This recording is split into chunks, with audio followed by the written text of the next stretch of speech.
Assalamualaikum warahmatullahi wabarakatuh. Halo semuanya.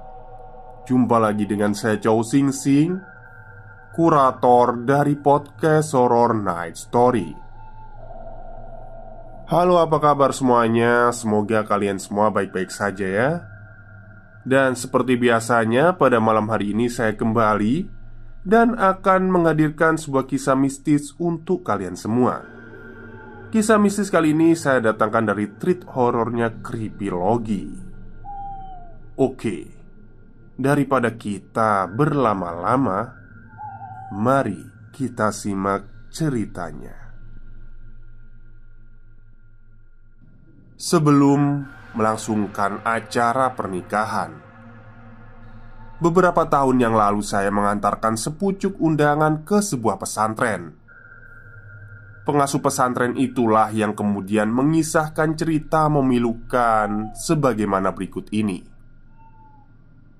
Ada seorang santri bernama Jayadi, asli Indramayu.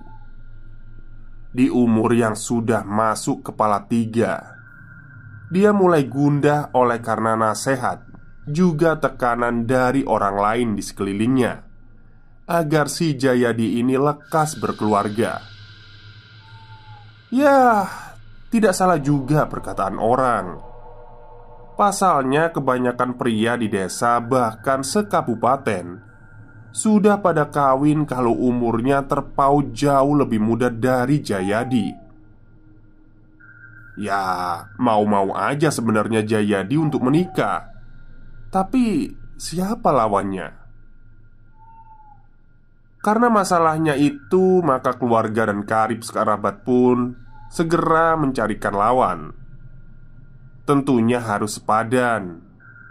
Perjaka pantasnya dapat gadis.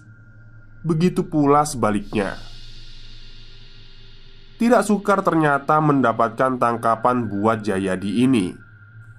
Dia santri, mengajar dan berdagang pula. Bisa khutbah Jumat, bahkan syair Ibnu Malik pun sudah di luar kepala. Jelas masalahnya bukan tiada lawan tanding, tetapi enggan untuk mencari. Maka dihadapkanlah Jayadi pada satu gadis namanya Uswatun. Dijamin nama belakangnya Hasanah. Singkat cerita, karena cepat saling suka, keduanya pun segera mengadakan narosan dengan penyancang yang disepakati.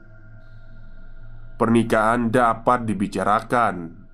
Jayadi tak ingin buang-buang waktunya. Untuk itu, pernikahan direncanakan tidak lama setelah lamaran. Tanggal pernikahan sudah ditetapkan. Acara akan digelar di Karawang. Segala keperluan dipersiapkan, termasuk para pangejek untuk keriaan. Tak lupa pula para kokolot kampung sudah diberitahu. Meski rangkaian acara diupayakan mengikuti adat, kala itu Uswatun justru tidak dipingit. Biar saja, apa perlunya dikungkung di rumah berlama-lama? Kira-kira begitu pandangannya. Namun naas, 2 hari sebelum pernikahan, Uswatun tewas disambar kendaraan berat di jalur Pantura saat sedang mengendarai motor. Meninggal di tempat itu pula. Bukan sedih main Jayadi. Maksudnya itu bukan main sedihnya Jayadi ya. Kalau bukan keikhlasan yang luar biasa, pasti amat sulit menyembuhkan luka akibat kehilangan yang seperti itu.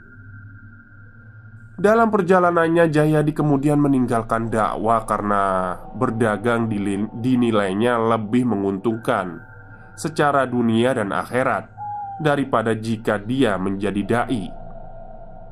Dia pindah ke Karawang agar lebih dekat dari sentra produksi ikan asin. Di Karawang dia dikenalkan dengan gadis yang kemudian dia tertarik untuk segera menikahinya. Walau masih terasa bekas luka, Jayadi berani menanggungnya dengan prasangka baik. Rangkaian pernikahan pun dimulai. Belajar dari pengalaman, Jayadi meminta calon istrinya supaya dibingit saja. Permintaan pun dikabulkan. Maka sebelum ijab kabul, si istri ini, calonnya ini ngendok di rumah. Ketika 2 ahad lagi menuju acara pernikahan, wanita itu jatuh dari kamar mandi pada malam hari dan kemudian meninggal. Jayadi tak percaya mitos, hanya takdir. Namun, menerima takdir juga tidak selalu mudah. 2 kali gagal menikah lantaran sebab yang tragis membuatnya ogah berangan-angan untuk menikah lagi.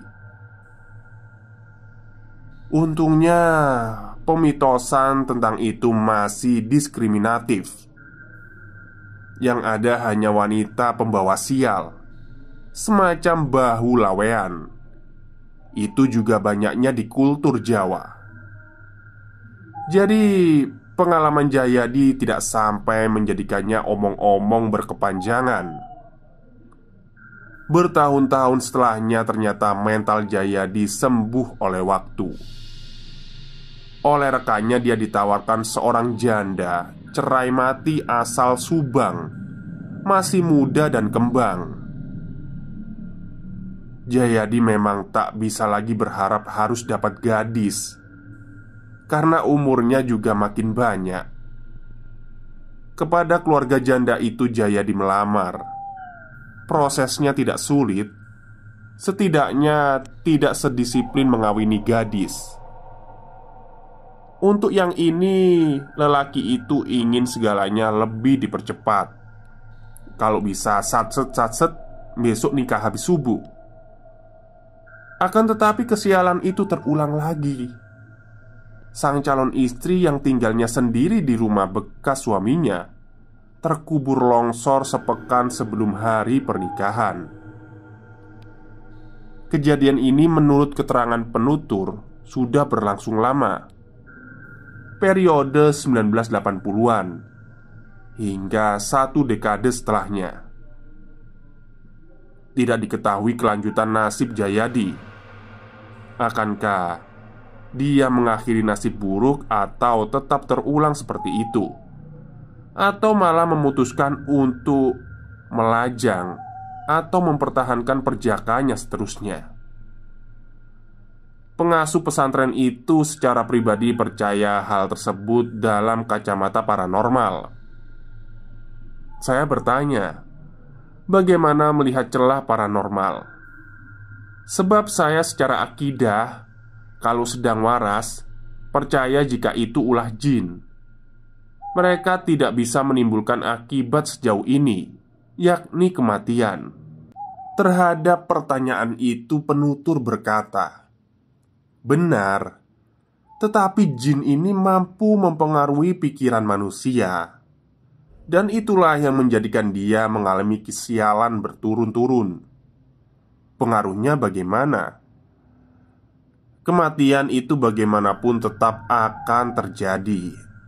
Namun jin dapat mempengaruhi orang itu sehingga dia memilih perempuan-perempuan yang ajalnya memang sudah dekat.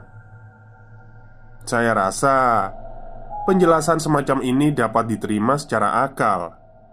Tetapi saya juga penasaran kenapa kedatangan saya untuk mengantarkan undangan sekaligus meminta nasihat perkawinan malah disuguhkan kisah yang begini. Akhirnya saya tahu ketika penutur kemudian mengisahkan kemenakannya, Dayat, yang secara pribadi saya kenal dengan pemuda itu. Dayat rupanya mengalami kejadian yang serupa dengan kisah Jayadi, tapi baru sekali. Saya sendiri baru tahu Dayat hendak kawin.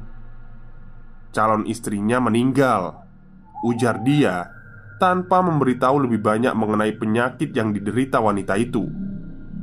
Lalu katanya lagi, syukur Dayat sekarang sudah menikah.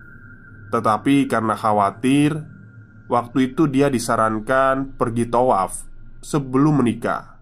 Maksudnya umroh. Selesai.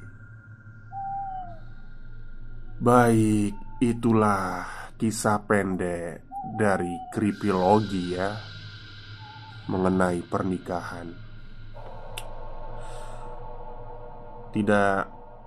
Saya tidak bisa memberi nasihat yang terlalu panjang di sini ya. Tidak bisa memberi komentar, karena apa yang dialami oleh si Jayadi ini, Mas Jayadi ini memang di luar logika ya. Dan kita tidak tahu juga kapan takdir manusia itu, kematian bisa datang ke kita. Oke, mungkin itu saja kisah untuk malam ini. Semoga kalian semua suka. Selamat malam dan selamat beristirahat.